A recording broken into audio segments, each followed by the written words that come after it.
up, everybody? Welcome back to another episode of Another Turnover, the basketball podcast where a basketball fan with zero basketball credibility gives his opinions on what's going on in the NBA. Opinions that nobody asked for. As always, I am your host, Mr. Chris Aaron Murphy, aka Aaron, and ladies and gentlemen, let's just jump right into it. Folks, we are back. Of course, this is Season 6, Episode 11, the 104th episode overall of Another Turnover. Lots to talk about on today's show. I mean, here we are, show on a Friday. I just did a show on Monday. 2 shows in the same week? Who would have thought? Look at me. But I didn't honestly think I was going to have a ton to talk about for this particular episode, but when I was doing my deep dive, doing my research for the show, I wrote a lot. So we've got a lot to talk about. We're going to take a look at some of the top performances from this past week, starting from Martin Luther King Jr. Day up until today. As of the time we're recording, this is Friday, and see who's been balling out, see who's been putting up some really strong performances for their teams, and how they've been doing. But then we'll take a look into some teams that have some winning records, specifically how they have done against other winning teams or teams over 500. So we'll look into that a bit. We'll talk about the top 3 teams in the East in that particular category, as well as the top 3 teams in the West. And then, the All-Star reserves. Those are going to be chosen on February 1st. So we'll talk about who some of the NBA.com writers think will be making the team, and then we'll discuss a little bit. So like I said, lots to get into. Let's just jump right into it. So like I said, top 4 performances of the week. I was taking a look, doing my research for the show. Wanted to give out some flowers. So let's start in the Eastern Conference. Let's start with none other than Mr. Joel Embiid in an overtime win this past week against the bum Houston Rockets. Joel Embiid put up 32 points, 15 rebounds, and 10 assists. So a 30-point triple-double. Definitely not bad. So far, Joel Embiid has been able to stay relatively healthy. And when he's fully healthy, I mean, he's arguably a top 10 player in the NBA. I mean, he did win MVP just a few seasons ago. Hopefully he continues to stay healthy as the season progresses. The Sixers, as it stands as of the time of recording, are currently 5th in the Eastern Conference. So they'll absolutely need this version of Joel Embiid. They'll need MVP caliber Embiid just to have a chance at a deep playoff run this season. But shout out to Joel Embiid. Let's go to the West. I had to do it. I had to talk about my boy, Victor Wembanyama. I mean, he was hooping on Martin Luther King Jr. Day. He put up 33 points, 10 rebounds, 2 steals, and 2 blocks in a win versus the Utah Jazz. He also shot 7 of 12 from three-point range, so over 50% from the three-point range. I mean, Wemby continues to live up to this alien nickname. I mean, he's 7'5" with guard-like skills. Some of his shot selection, arguably can be questionable, but I mean, it's truly phenomenal to watch. If you've never seen Victor Wembanyama play, it's incredible to watch. I'll actually be going to the Houston Rockets versus San Antonio Spurs game next week. So hopefully Wemby's playing and I'll get to see him in person. But, with Wembanyama being so young and incredibly competitive, it's going to be scary hours when he hits his prime. Just think, he's not even in his prime yet. And putting up 33, 10, 2 and 2, 7 to 12 from three-point range, the sky's the limit. I just, praying he also stays healthy with those long limbs that he has. But, big game from Victor Wembanyama this week.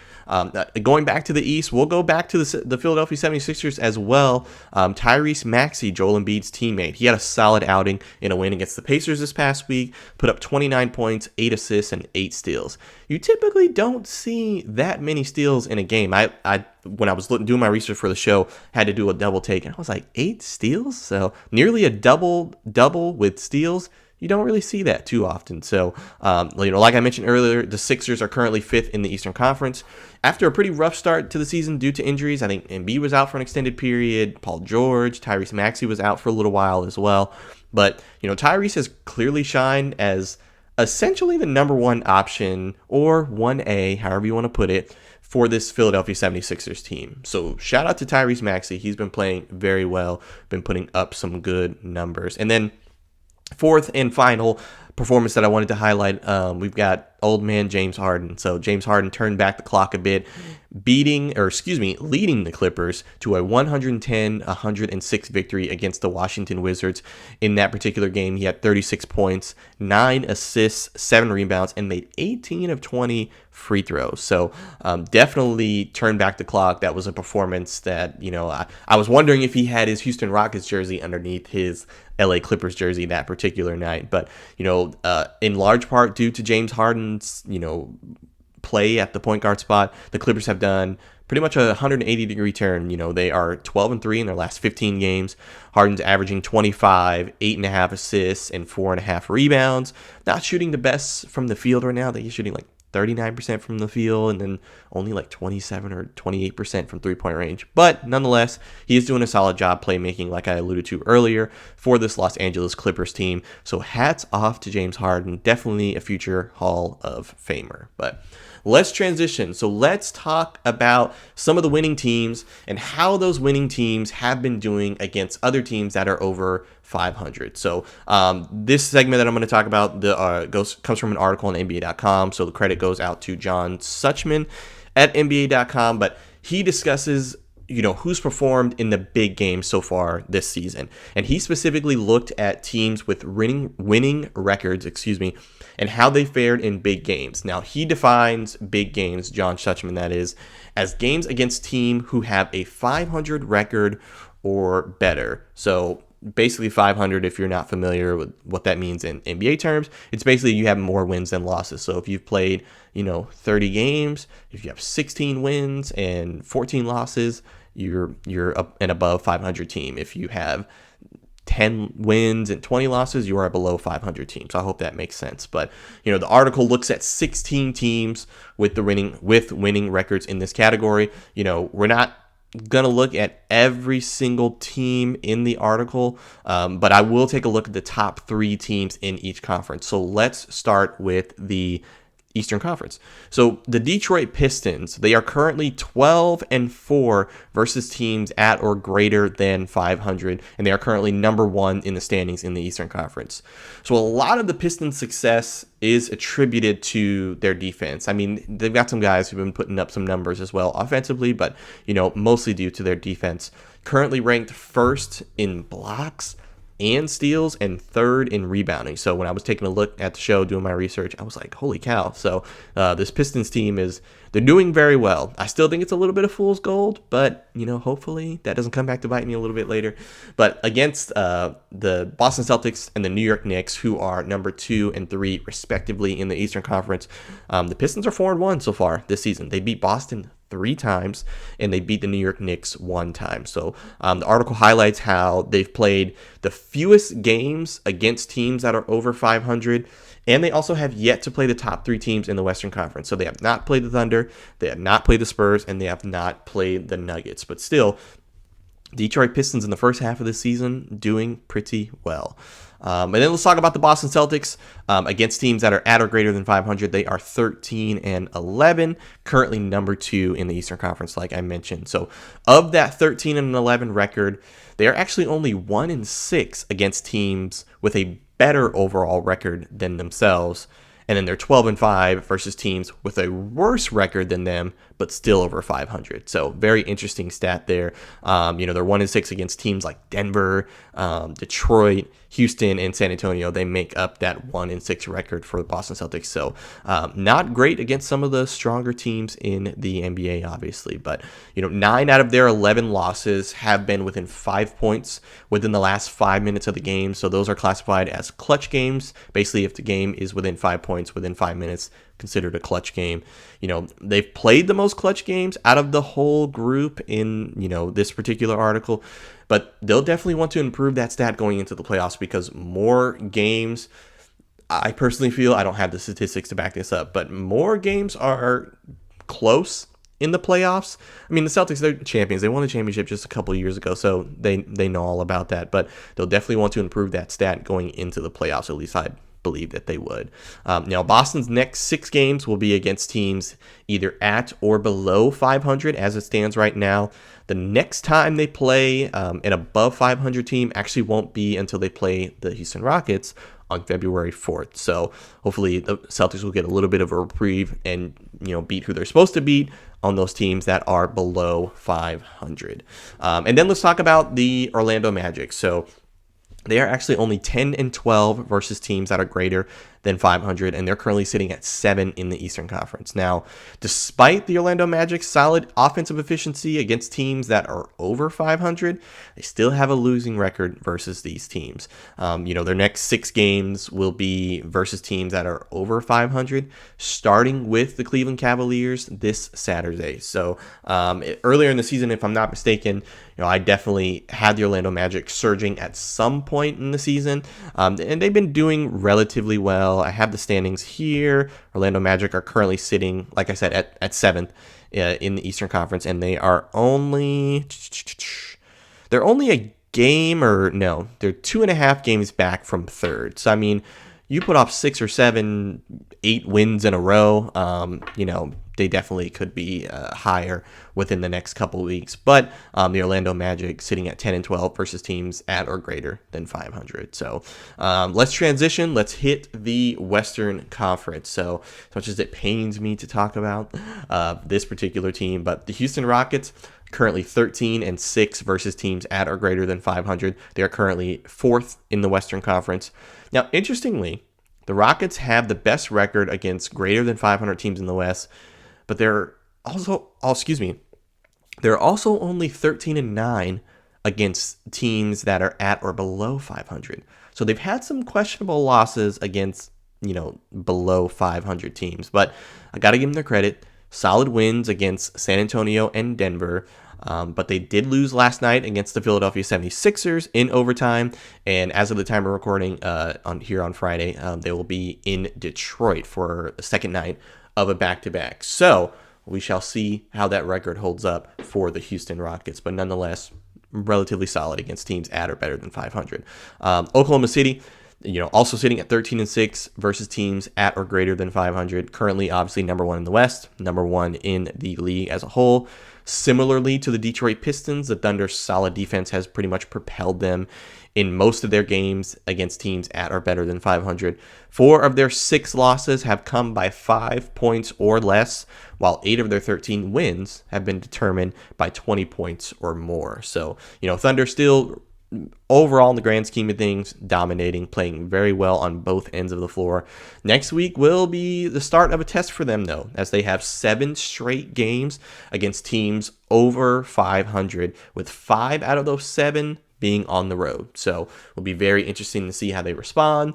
If we're going off historical data for this team since last year, they'll probably do just fine, but should be interesting. We'll see what happens.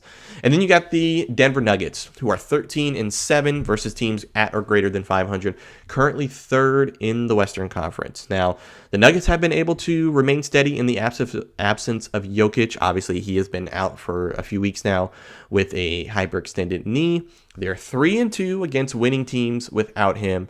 With Jokic out, they've also consistently been beating teams that are below 500, which is what you want. So they're pretty much doing what they need to do in Nikola Jokic's absence. Their next game against a team over 500 is going to be Detroit on Tuesday, so that'll be the 27th. And then they'll match up against the Oklahoma City Thunder for the first time this year later next week, if I'm not mistaken. So I still don't think there's any word of when Jokic is going to come back, or there's no target date. At least that's been publicly announced. But Nuggets holding steady in his absence. So let's transition one final time. Let's talk about the All-Star Reserve announcements that is going to take place on Sunday, February 1st. So like we talked about this past Monday, the starters were announced for this year's All-Star Game. We now know the date at which the All-Star Reserves will be announced. So NBC and Peacock will be hosting a doubleheader of games on Sunday, February 1st, and at 6 p.m. Eastern Time, 5 p.m. Central, they will announce the reserves. So as a reminder, there are 14 spots remaining. So there was 10 starters that were announced. 14 reserve spots. That makes a total, obviously, of 24 All-Stars, like it normally is. Writers from NBA.com have provided their predictions for who they believe will make up the remaining 14 spots, and we'll talk about that here right now. Let's go to the Western Conference first. So amongst all 4 writers in this article that I was taking a look at, there are 4 players that were mentioned by each one who they predict is going to make the Western Conference reserves. So you got Deni Avdija, I hope I said his name correctly, Deni Avdija from Portland Trailblazers, Kevin Durant from the Houston Rockets, Anthony Edwards from the Minnesota Timberwolves, and then Jamal Murray from the Denver Nuggets. Those players were mentioned all 4 times by each writer in terms of, they're thinking they're pretty much going to be a lock for the All-Star game. Now, Deni Avdija, I was definitely interested by him, being selected as a lock by these particular writers. The Trailblazers are currently 9th in the Western Conference. I'm taking a look here. His statistics. I mean, he's putting up 26, 7, and 7. So he's balling out. So, I mean, if these writers are saying that he potentially is going to be a lock, I would be inclined to believe them. But, I mean, Kevin Durant been balling out. Anthony Edwards been balling out. Jamal Murray playing relatively well in Nikola Jokic's absence. So wouldn't be surprised if all 4 of those guys made it. So as a reminder, 14 spots left. There's 7 from the West and then 7 from the East. So just to be mindful of that. And then you got the next batch of players amongst the 4 writers. These players were chosen for 3 out of the 4 writers. You have LeBron James of the Los Angeles Lakers, Kawhi Leonard of the LA Clippers, and then Alperen Sengun of the Houston Rockets. So LeBron, I pretty much think is a lock. He's putting up really solid numbers as a 41-year-old now, if I'm not mistaken. There's no way you have the All-Star game without LeBron James, unless he's injured or something like that. But he's gonna be selected for the All-Star team, so no dispute there. Kawhi Leonard, he's been out for a few games, but has played very well when he has been on the court. So I wouldn't be surprised if he made it. And then Alperen Sengun also been playing pretty well for the Houston Rockets. Some efficiency issues in terms of his shooting, but has played pretty well. So those 3 players were mentioned by 3 out of the 4 writers. And then you have amongst the 4 writers, this person was chosen at least 1 time. So you have Devin Booker from the Phoenix Suns, James Harden from the LA Clippers, and Chet Holmgren from the Oklahoma City Thunder. Now, I've mentioned 10 players here. 1, 2, 3, 4, 5, 6, 7, 8, 9, 10. So I mentioned 10 players here. So 3 of these players aren't going to make it. Obviously, there are going to be some snubs, as there are every year. Now there could be some injury replacements and whatnot. And even if you're an injury replacement, you are still an all-star. I don't think there should be an asterisk next to that. But Devin Booker, the Suns have somewhat overachieved. Nobody really expected much from them. I mean, they're 5th in the West right now. Pretty much they're half a game better than the Lakers, half a game worse than the Rockets. So definitely overachieved the Phoenix Suns. So Devin Booker has got to get some love. James Harden, like I mentioned earlier, been playing pretty well as the playmaker for this Clippers team. Chet Holmgren, has put up some solid numbers as well for those Oklahoma City teams. So, if I had to choose, let's say one of that 3, if I would choose who was going to make it, it probably would be Devin Booker. But again, like I said, you've got 10 spots. So, I think Kevin Durant, Anthony Edwards, and LeBron are there's no way that those 3 are not on the team.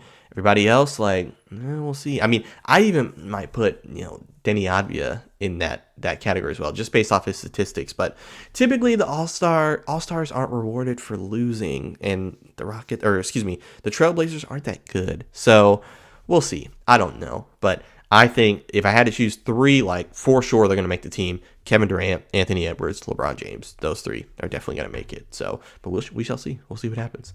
Let's go to the Eastern Conference. So, Eastern Conference reserve list.